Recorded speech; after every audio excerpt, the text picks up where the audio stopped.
Tape www.école au Sénégal.com. À École au Sénégal, c'est facile, tu n'as qu'à te connecter. Tape École au Sénégal, les leçons sont beaucoup plus détaillées. Bonjour, c'est M. Boy, vous êtes sur la plateforme École au Sénégal et dans cette vidéo, on va travailler avec les élèves qui sont en seconde L. Donc, sur le trinôme du second degré, un chapitre que vous devez faire actuellement. Par le trinôme du second degré, donc c'est un chapitre donc, qui fait partie du programme de la seconde L, trinôme du second degré, ensuite équation du second degré et une équation du second degré. Pour cela, on a besoin donc du signe d'un trinôme pour faire donc les inéquations du second degré. Maintenant, c'est quoi d'abord un trinôme du second degré? Trinôme, donc ça renvoie à trois termes. Donc un terme peut être nul bien sûr, mais ça renvoie à trois termes. Trinôme, donc un monôme. Il faut savoir que c'est un seul terme, binôme, deux termes, comme bi, trinôme, trois termes. Maintenant, donc l'un des termes peut être nul. Comme ça, donc, à voir l'écriture, on peut croire que c'est deux termes alors qu'on peut le faire en trois termes. Par exemple, donc d'abord pour un trinôme du second degré, sa forme générale, donc c'est ax carré plus bx plus c. Pourquoi? Donc, on a trois termes, ax carré plus bx plus c, donc c'est trois termes. Et maintenant, donc, la plus grande puissance parmi ces termes-là, c'est 2. C'est pourquoi donc, on l'appelle second degré. Second degré, le degré renvoie à la puissance. Donc, on va faire un résumé de cours pour dire que donc, la forme générale d'un trinôme du second degré, sa forme générale est ax au carré plus bx plus c. Le a doit être différent de 0. On va vous dire pourquoi. Mais je parlais tout à l'heure d'un monôme. Monôme, donc c'est cette expression seulement ax au carré est un monôme, bx est un monôme, c est un monôme. Un monôme a un seul terme, mono, donc un seul terme. Maintenant, binôme, deux termes. Donc ax carré, par exemple, si on a bx plus c, c'est un binôme. Par exemple, si on a ax au carré plus bx aussi, donc ça peut être un binôme, mais donc ça peut aussi être un trinôme du second degré. Pourquoi? Ax carré plus bx, si c égale à 0 aussi, ça n'empêche pas qu'on a un trinôme du second degré. Pour qu'on ait un trinôme du second degré, il faut que, donc parce que pour un binôme dont l'autre terme égale à 0, on peut aussi considérer ça comme un trinôme du second degré. Mais ax plus b seulement est un binôme, mais ax carré plus bx peut être considéré comme un trinôme du second degré puisque c peut être égal à 0.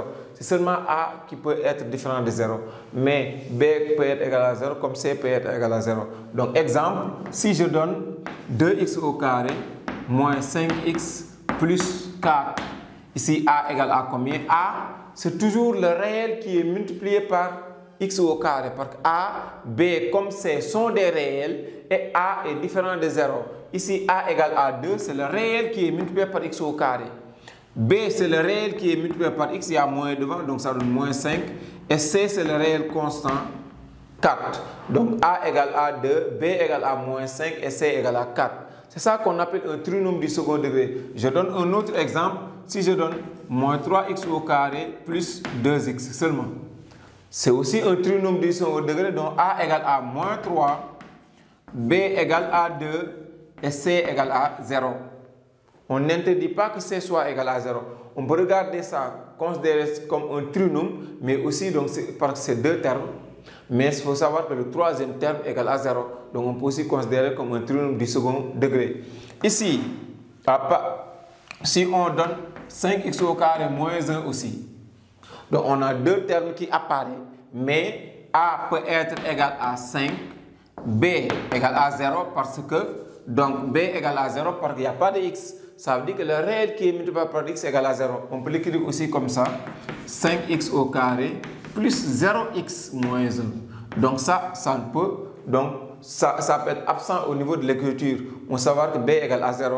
Comme c égale à aussi ici moins 1 parce que ici c c'est le réel constant.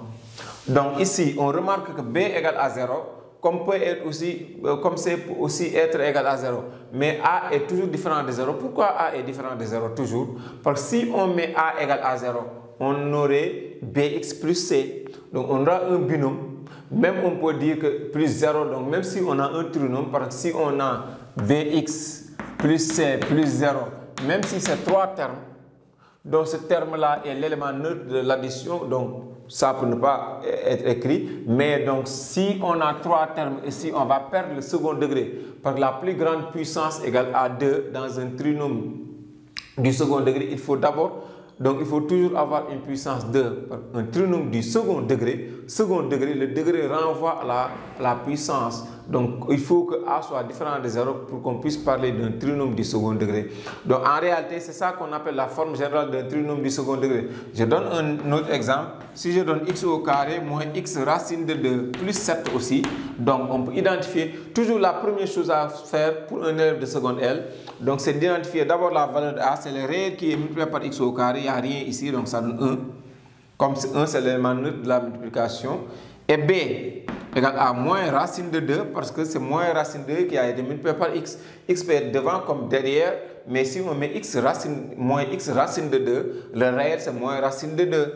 Et B égale à combien? B égale à 7. Donc il faut toujours écarter les x et ce qui reste c'est le réel qui est multiplié par x, donc qui va être donc B. Ici aussi, si j'écris 1 moins racine de 2 x au carré moins 5x plus 1 demi, là aussi A égale à, tout ce bloc là qui est multiplié par x au carré, c'est 1 moins racine de 2. B égale à combien? Moins 5. Et C, c'est le nombre 1 demi. Donc en réalité ici, donc pour l'élève de seconde, la première chose à faire si on lui donne donc une expression, donc on est dans un trinôme du second degré, il faut d'abord vérifier est-ce qu'on a un trinôme du second degré. La forme c'est ax carré plus bx plus c. On peut autoriser b comme c. Donc pour qu'il soit égal à 0, mais A est toujours différent de 0. Donc comme ça, on va toujours avoir la puissance 2. C'est pourquoi on l'appelle second degré.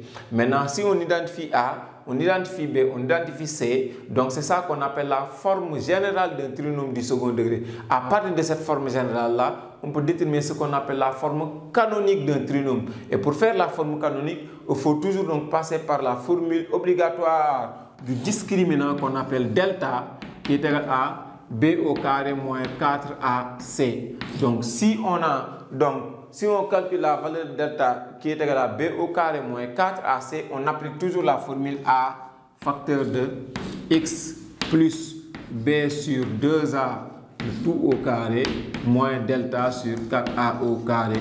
Et c'est ça la forme canonique. On n'a pas besoin de démontrer dans un devoir. Si on demande à l'élève de L de déterminer donc la forme générale, c'est ax carré plus bx plus c. Si on lui demande de déterminer donc la formule de delta, c'est b au carré moins 4ac.